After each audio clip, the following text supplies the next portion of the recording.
पया श्राद्ध अर्थ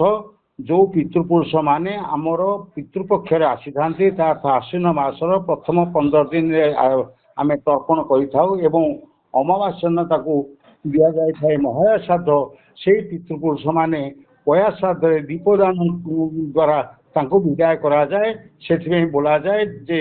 पितृलोक परित्यज्य आगता जे महालये उज्ज्वल ज्योतिषा मार्गे सावधान भजन्तु ते।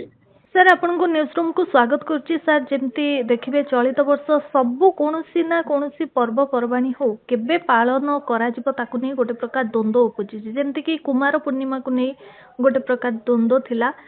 लक्ष्मी पूजा को नै किंतु वर्तमान समय रे पुनी दीपावली जेतु आगो को आसुछि दीपावली 20 रे पालिबे ना 21 रे पालिबे कोन कहिबे। जय श्री जगन्नाथ। हमर कार्तिक मास अमावास्या दिन को हमर कोन कहा जाए दीपावली अमावास्या एवं से दिन आमर करा जाए पया श्राद्ध। पया श्राद्ध अर्थ जो पितृपुरुष माने आमर पितृपक्ष आसी था आश्विन मासर प्रथम 15 दिन आम तर्पण कर अमावास्या ताकू दि जाए महालया श्राद्ध से पितृपुरुष माने पया श्राद्ध दीपदान द्वारा विदाय करा जाए से बोला जाए जे पितृलोक परित्यज्य आगता जे महालये उज्ज्वल ज्योतिषा मार्गे सावधान भजन्तु ते। किंतु बड़ दुखर विषय चलित वर्ष से पया श्राद्ध को नहीं मध्य एक द्वंद्व सृष्टि होबाकू जाउछि। आमर सूर्यास्त समय को जदि अमावास्या थिबो ताले दिन आमे पितृ माने से पया श्राद्ध को समापन करबा पई आमर विधि विधान रहिछि कारण सेटा को दीपदान श्राद्ध कहा जाए। आगामी 21 तारीख दिन सूर्यास्त जेतले होउछि 5टा सूर्यास्त जेतले हमर होउछि 5टा 18 रे सेतबेले अमावास्या तिथि 5टा 54 पर्यंत रहुछि। ता तो सूर्यास्तर ढेर अधिक समय पर्यंत रहुथुवा बेले से दिन हमर 21 तारीख दिन पया श्राद्ध हवा कथा किंतु केतोटी पांजी ताहाकू 20 तारीख दर्शाई दे लोक विभ्रांत कराई। यार मूल कारण जो पांजी 20 तारीख दर्शाई से पांचर कैलेंडर बहुत आगुरी छपा जाइथिला कैलेंडर रे 20 तारीख दर्शा जाइथिला से मध्य 5 रे 20 तारीख दर्शाई जहाँकि लोक विभ्रांत कराइबो कहीं ना आमर जो माने पितृश्राद्ध आश्विन मास अमावास्या करि न थांती से माने सकाळे महालय विधि श्राद्ध करेंगे एवं संध्या बेलू दीपदान श्राद्ध करेंगे। जदि से 20 तारीख दिन जो पांचरे लिखिं पया श्राद्ध से न तो दिन चतुर्दशी थी चतुर्दशी पया श्राद्ध करमिति चतुर्दशी रे पया श्राद्ध हवा विधि सम्मत नुहे किंतु आम जो काली पूजा अच्छी ताहा जेहेतु अमावास्या तिथि हम तेणु 20 तारीख दिन काली पूजा करा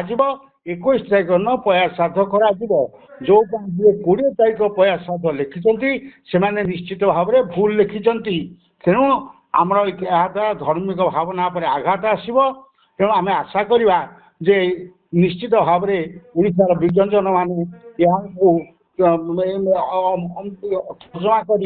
लोक मान सठिक परामर्श देवे जे जो 20 तारीख लिखी ग्रहण करा न जाऊ एवं 21 तारीख न पया श्राद्ध करा जाऊ 20 तारीख न काली पूजा करा जाऊ। अर्थात आपण कहउचंती 20 तारीख काली पूजा करा जिवो किंतु 21 तारीख की दीपावली पालन करा जिवो। अच्छा पया श्राद्ध जो आज जो आमे कहू अच्छा दीपावली दिन तो पया श्राद्ध टका जाए। हाँ दीपावली से दीपावली अमावास्याटा आमर हवा कथा 21 तारीख किंतु किछि पंजिकार 20 तारीख दवा फले लोक मैंने विभ्रांत होती जो मैंने 20 तारीख पया श्राद्ध लिखिं से जो कैलेंडर छापी थे जो पांजी वाला तांकरी पांजी अच्छी 20 तारीख पया श्राद्ध तांकरी कैलेंडर अच्छी 20 तारीख पया श्राद्ध यह संपूर्ण त्रुटियुक्त या निहाती भाव में जदि अकाले करा जाए कार्य ताल फलप्रद हम ना। सर्वोपरि मु जहाँ कहली जो माने महालया श्राद्ध कर नथिबे से दिन दिन में महालया श्राद्ध करेंगे संध्या को पया श्राद्ध करेंगे से न तो दिन गायक आम चतुर्दशी रही चतुर्दशी दिन 3टा 45 पर्यंत रोचे चतुर्दशी अमावास्या श्राद्ध हम केमी एमाने कहीं लोक विभ्रांत कर जो धार्मिक विभ्रांत लोक होती त्रुटिपूर्ण पंजिका जो आम आशा करवा ଶ୍ରୀମନ୍ଦିର ପ୍ରଶାସନ ମଧ୍ୟ ତାହାକୁ ଠିକ ରୂପେ ଦେଖିପାରି ନାହିଁ। ଏବେ ମୁକ୍ତିମଣ୍ଡପ ପଣ୍ଡିତ ମଧ୍ୟ ତାହାକୁ ଠିକ ରୂପେ ନିର୍ଣ୍ଣୟ କରିପାରି ନାହିଁ। ଆମେ ଆଶା କରିବା ଯେ ଲୋକମାନେ ଯେହେତୁ ବର୍ତ୍ତମାନ ସମୟ ଅଛି, ଲୋକମାନେ ବର୍ତ୍ତମାନ 20 ତାରିଖ ଦିନ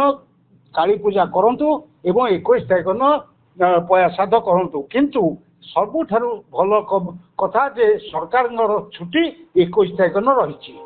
ନିହାତି ଭାବେ ବହୁତ ବହୁତ ଧନ୍ୟବାଦ ଆପଣଙ୍କ ଆଲୋଚନା ପାଇଁ।